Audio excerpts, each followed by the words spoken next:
नमस्कार मित्रों, आर के एजुकेशन यूट्यूब चैनल पर आप सबका हार्दिक स्वागत है।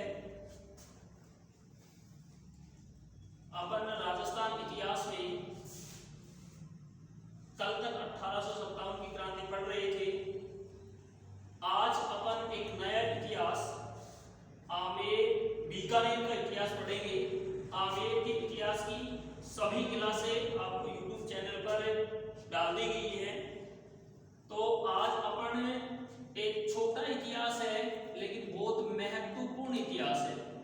यानी आमेर का इतिहास ज्यादा लंबा चौड़ा इतिहास नहीं है, लेकिन ये बहुत ही इम्पोर्टेंट इतिहास है।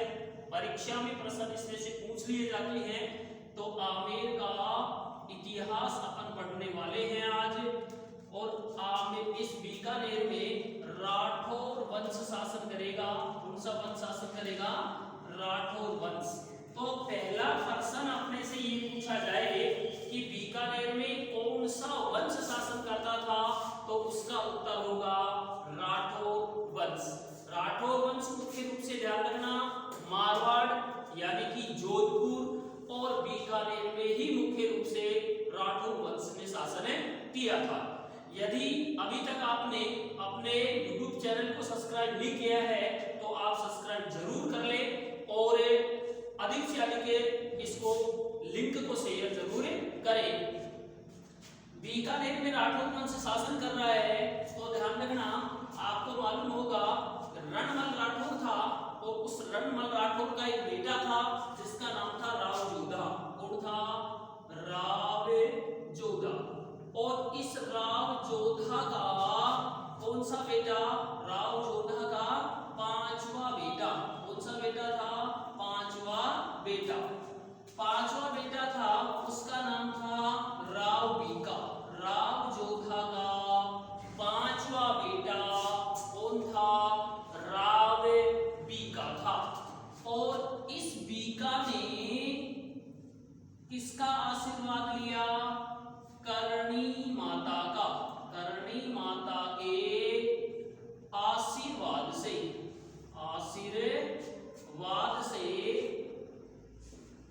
बीकानेर बसाया। किसको बसाया? बीकानेर को बसाया। किसने बसाया? राव बीका ने। तो राव बीका ने 1488 में किसको बसा दिया था? बीकानेर को बसाया था। देखो राव जोधा कौन है पहले ये देखे। रणमल राठौर जोधपुर का शासक था, उसका बेटा राव जोधा था। जब ये कुंभा के दरबार में रह रहे थे, रणमल राठौर भी कुंभा के पास रहता था और राव जोधा भी कुंभा के पास रहता था। तो जब जोधा को महाराणा कुंभा ने मेवाड़ से खदेड़ दिया था यानी भगा दिया था, तो ये राव जोधा मेवाड़ छोड़कर के सीधा चिड़िया टूक पहाड़ी पर गया। और चिड़िया टूक पहाड़ी पर इस राव जोधा ने 1459 के अंदर मेहरानगढ़ दुर्ग बनाया था। उस मेहरानगढ़ दुर्ग को ध्यान रखना मयूर ध्वज गढ़ भी कहा जाता है। और 1459 में ही जोधपुर की स्थापना किसने की थी? राव जोधा ने। राव जोधा का जो पांचवा बेटा था उसका नाम है राव बीका था। और इस बीका ने किसका आशीर्वाद लिया था? करणी माता का आशीर्वाद लेकर के। और ये किसको बसाया था? बीकानेर को बसाया था। तो राव बीका ने बीकानेर को कब बसाया? 1488 में बसाया था। और राव बीका ही बीकानेर का क्या माना जाएगा? संस्थापक माना जाता है। अब देखो बीकानेर को अक्षय तृतीया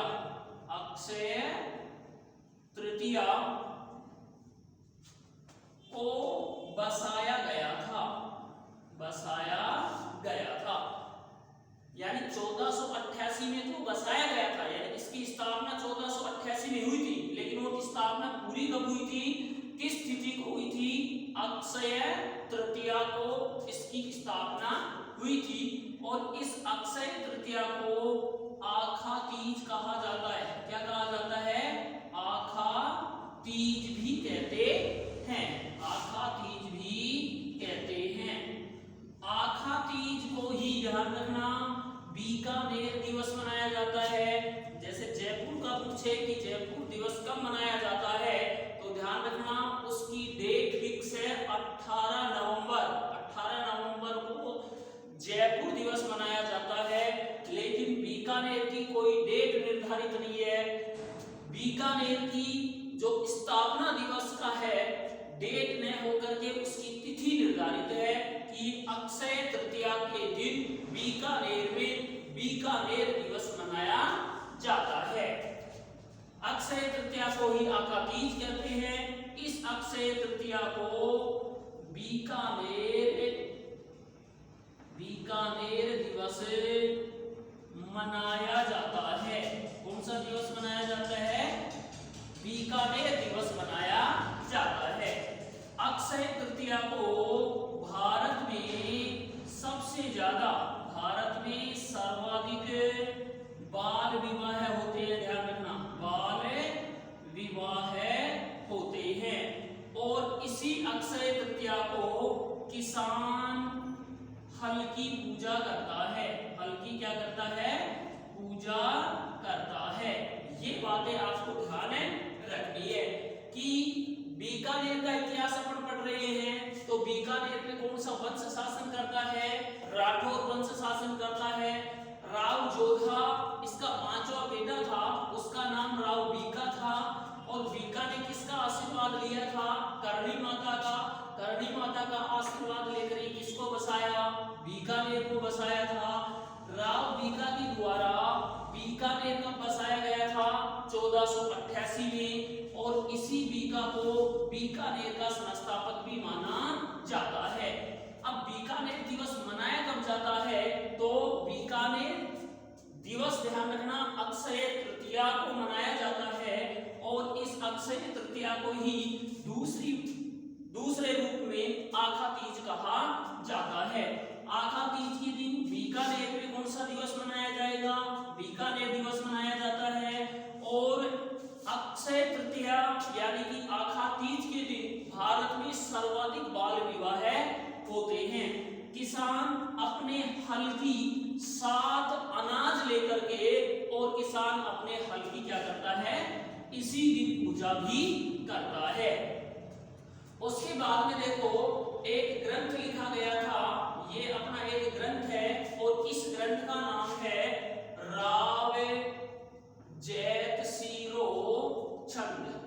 राव जैतसिरो छंद ये पुस्तक बहुत महत्वपूर्ण पुस्तक है, ध्यान रखें इस बात का, क्योंकि इससे अपने को बीकानेर के इतिहास की जानकारी मिलती है। एक ग्रंथ था, ग्रंथ का नाम क्या था, राव जैतसिरो छंद। और ये राव जैतसिरो छंद था जो ध्यान रखना डिंगल में लिखा गया था। कि किसमें लिखा गया था, डिंगल भाषा में लिखा गया, क्या किया गया था, लिखा गया था। पूर्वी राजस्थान, डिंगल और पिंगल दो ये लिपि हैं, ध्यान रखना। पूर्वी राजस्थान का साहित्य पिंगल भाषा में और पश्चिमी राजस्थान का साहित्य डिंगल में लिखा जाता है। इस राव जैतसिरो छंद का लेखक जो था, उस लेखक का नाम था बीठू सूजा। क्या नाम था, बीठू सूजा। और इस बीठू सूजा ने बीकानेर के लुणकरण को कलयुग का करण कहा था। कलयुग का करण कहा था। ये भी एग्जाम में अपने से पूछा जाता है। देखो एक ग्रंथ था, उस ग्रंथ का नाम क्या था, राव जैतसिरो छंद। ये किसमें लिखा गया, डिंगल में लिखा गया। इस राव जैतसिरो छंद से बीकानेर के इतिहास की अपने को जानकारी मिलती है। राव जैत सिंह छंद जो था पुस्तक थी, इस पुस्तक का लेखक कौन था? बीठू सूजा था। और इस बीठू सूजा ने बीकानेर के किसको? लुणकरण को क्या कहा था? कलयुग का करण कहा था। आपसे एग्जाम में पूछा जाएगा कि कलयुग का करण किसे कहा जाता है, तो उसका उत्तर क्या होगा? लुणकरण होगा। और ये कहाँ का था? बीकानेर का था। नेक्स्ट यदि क्वेश्चन आपसे पूछे कि बीकानेर के लुणकरण को कलयुग का करण किसने कहा था, तो उसका उत्तर क्या होगा? बीठू सूजा होगा। बीठू सूजा ने कलयुग का करण कहा था। कई बार डायरेक्ट इस पुस्तक को देखकर इसका लेखक पूछ लेता है। ध्यान रखना कि राव जयश्री छंद का लेखक कौन था, तो बीठू सूजा था। राव जयश्री छंद किस लिपि में लिखी गई भाषा में, तो डिंगल उसका रूप था। डिंगल ऑप्शन में डी होगा। तो ध्यान रखना उत्तरी मारवाड़ी उसका ऑप्शन सही माना जाएगा। इसके बाद में देखो बीकानेर का शासक है, ध्यान रखना जैत सिंह था। कौन था बीकानेर का शासक? है जैत सिंह। ये मान लो बीकानेर का जैत सिंह और मुगल शासक और कामरान मुगल शासक था। मुगल शासक यानी बीकानेर का जैत सिंह था और कामरान था। तो इस जैत सिंह और कामरान के बीच, जैत सिंह और कामरान के बीच बटनेर का युद्ध लड़ा गया था। कौन सा युद्ध हुआ था? बटनेर का युद्ध लड़ा गया था। ये एग्जाम में पूछ लिया जाता है। ध्यान रखना कि बटनेर का युद्ध किसने जीता, तो ध्यान रखना पहले अपने ये याद होना चाहिए कि हुआ किस किस के बीच में था। तो बीकानेर का तो था जैत सिंह और मुगल शासक कौन था? कामरान था। इन दोनों के बीच में बटनेर का युद्ध लड़ा गया था। और ये बटनेर का युद्ध 1534 में लड़ा गया था। कब लड़ा गया था? 1534 में लड़ा गया था।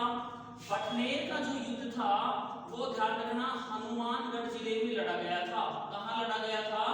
हनुमानगढ़ में लड़ा गया था। और इस बटनेर के युद्ध में जैत सिंह जीता था। ध्यान रखना कौन जीता था? जैत सिंह जीत गया था। और कामरान क्या हो गया था? हार गया था। अब देखो यहां पर आपको बताया कि बीकानेर का शासक तो जैत सिंह है, मुगल शासक कौन है? कामरान है। तो कामरान और जैत सिंह के बीच में कौन सा युद्ध हुआ था? बटनेर का युद्ध हुआ था। बटनेर का युद्ध कब लड़ा गया था? तो उसका उत्तर होगा 1534। बटनेर का मैदान कहां स्थित है? तो हनुमानगढ़ में है। ध्यान रखना क्योंकि बटनेर का दुर्ग कहां स्थित है? हनुमानगढ़ में।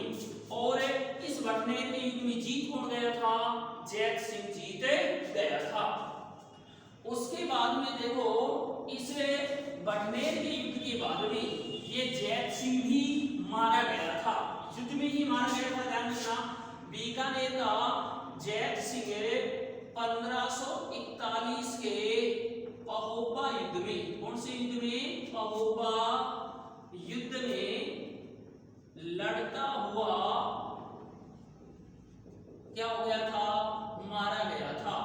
ये अच्छे तरीके से ध्यान रखें कि बटनेर का युद्ध तो जीत गया था ये, लेकिन 1541 में जो पहोबा का युद्ध हुआ था उसमें ये हार भी गया था और उसी युद्ध में ये मर भी गया था। पहोबा के युद्ध में ध्यान रखना मालदेव के सेनापति, मालदेव मारवाड़ का शासक है, मालदेव के सेनापति जैता और कूपा कौन थे? जैता और कूपा ने लड़ा था। आपसे पूछा जाए कि पहोबा का युद्ध किस किस के बीच में हुआ था? ध्यान रखना तो पहोबा का युद्ध जैत सिंह और मारवाड़ के मालदेव के बीच में हुआ था। लेकिन ध्यान रखना पहोबा के युद्ध में मालदेव खुद लड़ने के लिए नहीं गया था, उसकी तरफ से उसके दो सेनापति जैता और कूपा गए थे। और जैता और कूपा ने बीकानेर के शासक जैत सिंह की क्या कर दी थी? हत्या कर दी थी। तो ये दो युद्ध बता रहा हूं मैं आपको। देखो, एक युद्ध मैंने बताया पहोपा का युद्ध, ये पूछा जाए तो 1541 में लड़ा गया। एक और युद्ध है, ध्यान रखना, जो अजमेर के इतिहास में मैंने आपको बताया था, महोबा का युद्ध। कौन सा युद्ध? महोबा का युद्ध। ये लड़ा गया था 1182 में, जिसमें परमिर देव चंदेल के सेनापति आल्हा और उदल को पृथ्वीराज थर्ड ने क्या किया था? पराजित किया था। इस युद्ध के नाम में और इस युद्ध के नाम में केवल मैं और पे का ही फर्क है। एग्जाम में यदि पूछा जाए तो ध्यान से पढ़ना कि पहोबा पूछ रहा है कि महोबा पूछ रहा है। तो पहोबा पूछे तो 1541 उत्तर होगा, महोबा पूछे तो उसका उत्तर 1182 होगा। आपसे पूछा जाए कि पहोबा किसके बीच में लड़ा गया था, तो ध्यान रखना उसका उत्तर होगा जैत सिंह और मालदेव। और महोबा किसके बीच में लड़ा गया था, तो अजमेर के पृथ्वीराज थर्ड और परमिर देव चंदेल के बीच में लड़ा गया था।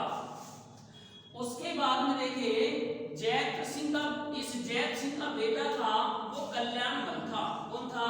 कल्याणमल। जैत सिंह का बेटा कौन था बताओ? कल्याणमल था, कल्याणमल। और इस कल्याणमल में 1544 में शेर शाह सूरी, कौन था? शेर शाह सूरी की अधीनता क्या कर लिया था? अधीनता स्वीकार कर लिया था। ये ध्यान रखना, आपसे एग्जाम में पूछा जाए कि शेर शाह सूरी की अधीनता स्वीकार करने वाला बीकानेर का पहला शासक कौन था, तो उसका उत्तर होगा कल्याणमल। और कल्याणमल, इसके बाद में कल्याणमल ने 1570 में अकबर के नागौर दरबार में, अकबर के कौन से दरबार में? नागौर दरबार में अकबर की अधीनता स्वीकार कर लिया, अधीनता स्वीकार किया। यानी कल्याणमल ने ही, ध्यान रखना, 1544 में शेर शाह सूरी की अधीनता स्वीकार की थी। और इसी कल्याणमल ने 1570 में अकबर की अधीनता भी स्वीकार कर ली थी। तो शेर शाह की अधीनता स्वीकार करने वाला पहला शासक पूछे तो भी कल्याणमल होगा। अकबर की अधीनता स्वीकार करने वाला बीकानेर का पहला शासक पूछे तो उसका उत्तर भी क्या होगा? कल्याणमल होगा। दो दरबार आपको जरूर ध्यान रखने हैं, एक नागौर दरबार, तो नागौर दरबार का आयोजन करने वाला तो था, ध्यान रखना, अकबर, जो 1570 में बुलाया गया था।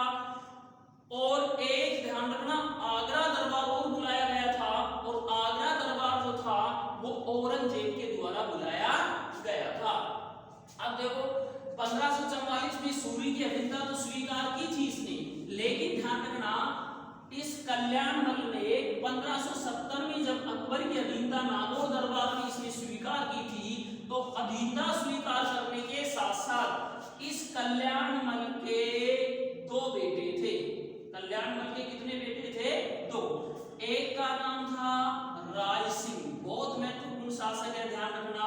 राय सिंह सेकंड ग्रेड में स्पेशल रूप से है, क्योंकि सेकंड ग्रेड और फर्स्ट ग्रेड दोनों भर्ती परीक्षाओं में जो इतिहास आएगा उसमें कौन से शासक से इतिहास पूछा जाएगा उनके सबके नाम दे रखा है। तो बीकानेर का केवल एक ही है उसमें, जिसका नाम क्या है? राय सिंह। इसलिए ये बहुत महत्वपूर्ण है। रीट में भी राय सिंह आएगा, सेकंड ग्रेड में भी राय सिंह आएगा, फर्स्ट ग्रेड में भी राय सिंह आएगा, और भर्ती परीक्षाओं में भी राय सिंह से ही परीक्षा में प्रश्न पूछा जाता है, क्योंकि ये बहुत महत्वपूर्ण शासक है। और दूसरा बेटा था पृथ्वीराज राठौर। दूसरा कौन था?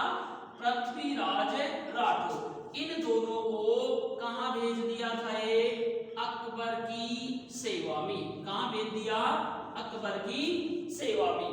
यानी 1570 के अंदर कल्याणमल ने अधीनता स्वीकार की, और अधीनता स्वीकार करने के बाद में अपने दोनों बेटों को, बड़ा बेटा राय सिंह था, बहुत महत्वपूर्ण है, और पृथ्वीराज राठौर, दोनों को कहां भेज दिया? अकबर के पास में भेज दिया। इस पृथ्वीराज राठौर ने गागरोन दुर्ग में, गागरोन,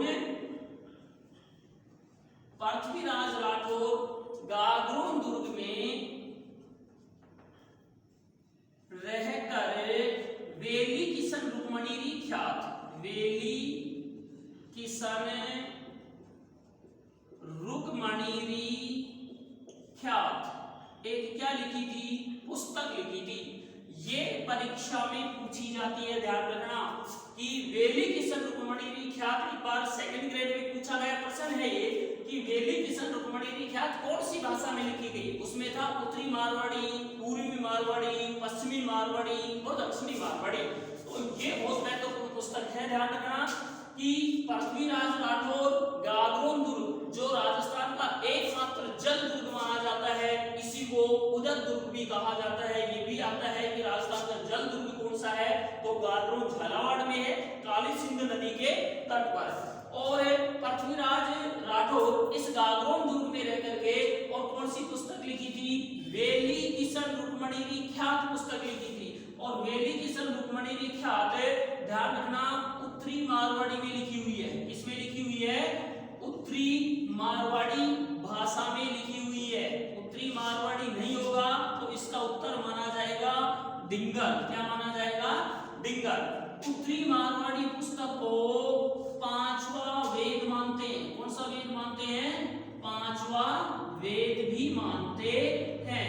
यानी वैसे वेदों की वास्तविक संख्या 4 है, लेकिन भारत के इतिहास की देखें तो पांचवा वेद महाभारत को माना जाता है। लेकिन राजस्थानी साहित्य में पूछ लिया जाए तो राजस्थानी साहित्य में पांचवा वेद किसको माना जाएगा, वेली किशन रुक्मणी ख्यात को माना जाएगा। और इस वेली किशन रुक्मणी ख्यात के ध्यान रखना 2 पात्र थे। कितने पात्र थे, 2 क्या थे, पात्र बनाया था। एक पात्र का नाम था पाथल, ये एग्जाम में आता है। दूसरे पात्र का नाम था पीथल। पाथल और पीथल ध्यान रखना वेली किशन रुक्मणी ख्यात के 2 पात्रों के नाम हैं। और यदि साहित्य में से पूछा जाए तो पाथल और पीथल ध्यान रखना कन्हैयालाल सेठिया की एक पुस्तक का भी नाम है। दोनों याद रखिए, पाथल पीथल वेली किशन रुक्मणी ख्यात के 2 पात्र भी हैं और पाथल पीथल कन्हैयालाल सेठिया की एक रचना का नाम है।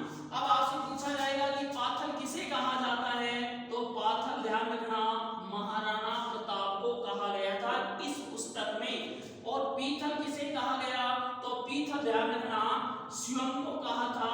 और शिवम का मतलब हो गया पृथ्वीराज राठौर, पृथ्वीराज राठौर। ये दोनों आपको अच्छी तरीके से याद रखना है कि गागरोन दुर्ग में बैठ करके पृथ्वीराज राठौर ने वेली किशन रुक्मणी ख्यात नामक एक पुस्तक लिखी थी। ये पुस्तक उत्तरी मारवाड़ी भाषा में लिखी गई थी। ये वर्ष 2011 सेकंड ग्रेड भर्ती परीक्षा के फर्स्ट पेपर में पूछा था कि वेली किशन रुक्मणी ख्यात कौन सी भाषा में लिखी गई, तो उसका उत्तर माना उत्तरी मारवाड़ी। उत्तरी मारवाड़ी नहीं हो तो फिर आपका उत्तर डिंगल होगा, ध्यान रखना।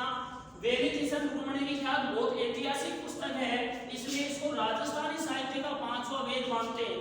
भारत के साहित्य में 5वां वेद महाभारत को मानते हैं और राजस्थानी साहित्य में 5वां वेद वेली किशन रुक्मणी ख्यात को मानते हैं। इस वेली किशन रुक्मणी ख्यात के 2 पात्र हैं, ध्यान रखना। एक पात्र का नाम पाथल है और दूसरे पात्र का नाम पीथल है। पाथल के नाम से किसे जानेंगे, महाराणा प्रताप को, और पीथल के नाम से किसे जानेंगे, शिवम को। यानी शिवम लिखने वाला कौन है, पृथ्वीराज राठौर। तो पीथल इसको कहते हैं। ये 2 पात्र हो गए। और इसके अलावा यदि पूछा जाए कि पाथल और पीथल किसकी रचना है, तो वो कन्हैयालाल सेठिया की रचना है। दोनों ध्यान रखना है कि पाथल पीथल 2 पात्र भी हैं वेली किशन रुक्मणी ख्यात के, और पाथल पीथल ध्यान रखना कन्हैयालाल सेठिया की एक पुस्तक का नाम भी है। अब इससे आगे का जो बचा है बीकानेर का इतिहास वो अपन नेक्स्ट क्लास में पढ़ेंगे। और इस चैनल को यदि अभी तक आपने सब्सक्राइब नहीं किया है तो अभी इसको सब्सक्राइब कर ले, जिससे आगे आने वाली वीडियो भी आप देख सके और अधिक से अधिक शेयर करें। Thank you.